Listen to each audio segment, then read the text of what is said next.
Tem sequência que é tão ruim que faz a gente duvidar se o diretor não estava com febre ou devendo para algum agiota violento. Algumas franquias gloriosas foram chutadas no meio das pernas por continuações que parecem castigo. Hoje, a gente vai abrir o túmulo de 5 delas. Filmes que cuspiram no legado original, zombaram da lógica e ainda tiveram a cara de pau de pedir ingresso cheio. Mas antes de começar, não esqueça de deixar o like e se inscrever no canal, pois só isso levanta meu ânimo depois de ver tanta porcaria junta.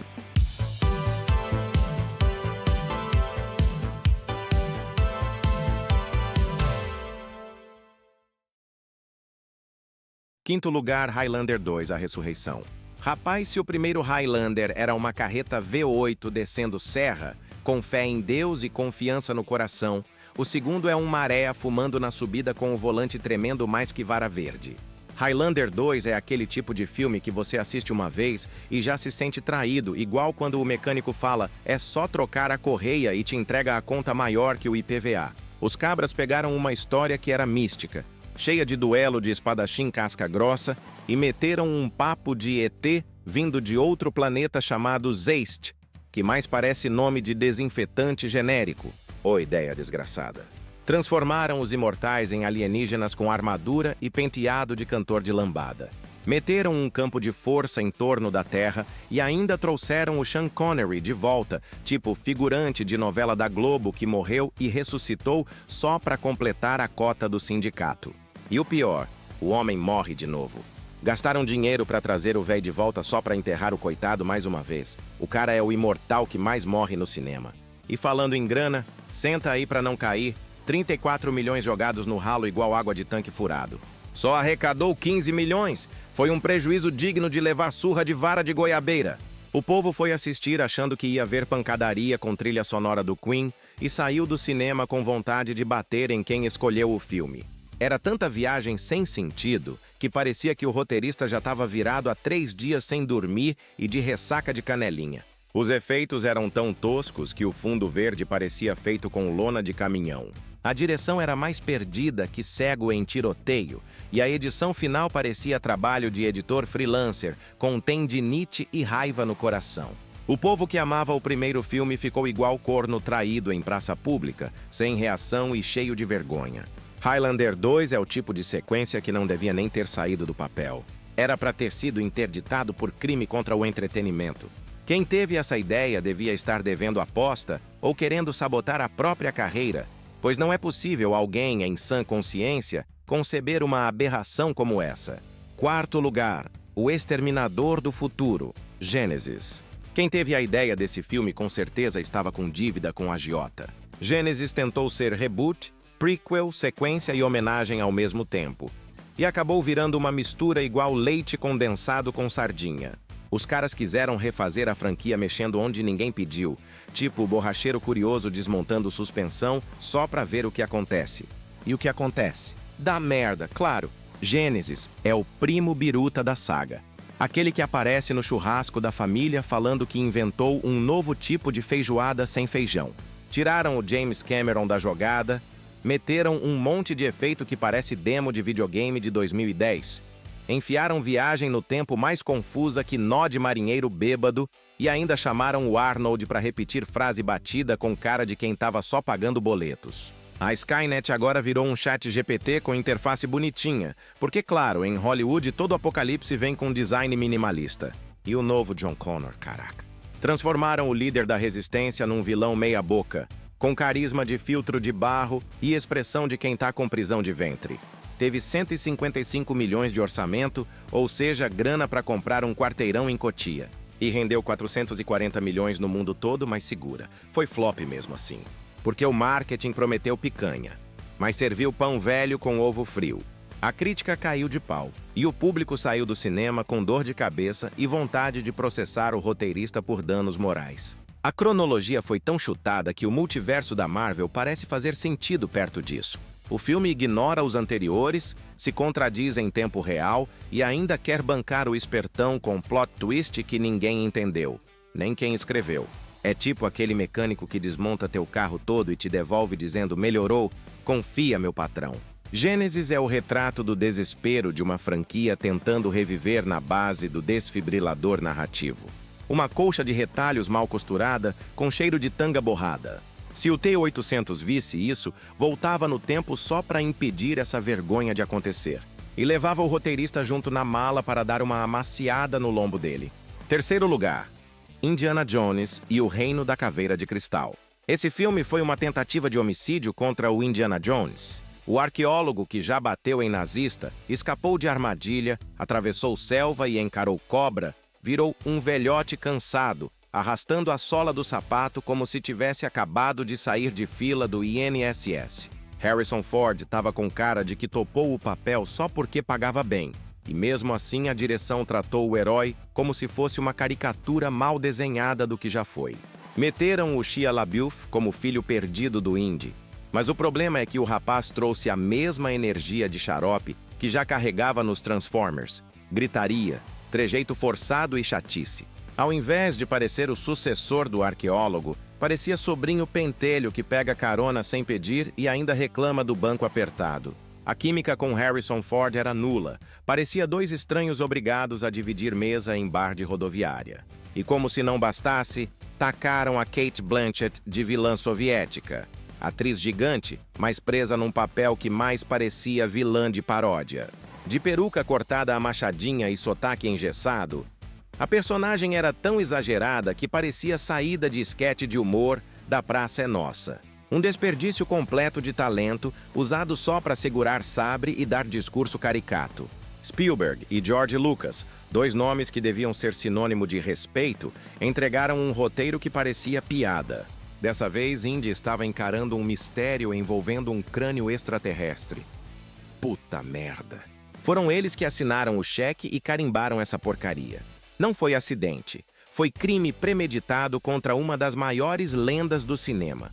Envolver o Indiana com ET é igual misturar pinga com whisky. É dor de cabeça na certa. Foram 185 milhões torrados nesse vexame. A bilheteria até encheu os bolsos, com 790 milhões no mundo todo, mas não adianta. Sucesso financeiro não limpa a ficha criminal. O filme pode ter lucrado, mas deixou a reputação do Indy devendo mais que fiado de boteco. O Reino da Caveira de Cristal não é só um tropeço. É um atentado, um tapa na cara do público e um recado claro. Até os maiores diretores podem perder a mão quando resolvem zombar do próprio legado. Segundo lugar, Matrix Resurrections. Esse filme é tipo quando o cabra tenta requentar feijoada de 3 semanas, achando que ainda tá boa e acaba passando mal no banheiro. Resurrections pegou uma das franquias mais cabulosas da história do cinema e transformou num amontoado de conversa fiada, cheio de pose e sem energia. O Neo de Keanu Reeves, que já foi o escolhido, virou o escolhido errado. Um barbudo com cara de quem tá atrasado para a gravação de John Wick e aceitou o papel só porque se confundiu na hora de assinar o contrato. A trama parece escrita por roteirista que passou 3 noites virado tomando Domec e decidiu filosofar na mesa de um bar em Realengo. Rechearam de metalinguagem barata, piadinha sem graça e referência enfiada à força, como se fosse texto de colunista querendo parecer esperto. O resultado foi um troço que não era ação, não era filosofia, não era nada. Neo e Trinity viraram casal, tentando reacender a chama que já estava apagada desde a trilogia original. O romance parecia novela de fim de tarde, só faltava tocar música do Roupa Nova no fundo. A química que já foi pólvora virou vela apagada. Morpheus reapareceu, mas sem o peso do original, parecendo coadjuvante sem moral. Na verdade, o Morpheus foi trocado, pois morreu em um jogo derivado do filme, e essa cagada foi considerada canônica e renasceu totalmente novo no filme. O vilão é tão ameaçador quanto cerveja sem álcool, tanto que duvido que alguém lembre o nome do corno, tirando que não botava medo nem nas pombas do calçadão do centro de Jundiaí. Foram 190 milhões de orçamento e só 159 milhões de bilheteria. Essa bomba não pagou o próprio velório. Para um filme que nasceu prometendo ressuscitar a lenda, isso aí foi fiasco com F maiúsculo. O público foi esperando a pancadaria futurista que revolucionou o cinema e saiu de lá com cara de quem comprou abadá falso no carnaval. Esse filme é a definição de quando a pílula azul teria sido melhor opção. Se o Neo tivesse tomado e ficado quieto, a gente também teria ficado em paz. Mas não, empurraram essa bomba goela abaixo e chamaram de ressurreição. O único que ressuscitou aqui foi o trauma de ter acreditado que ia ser bom.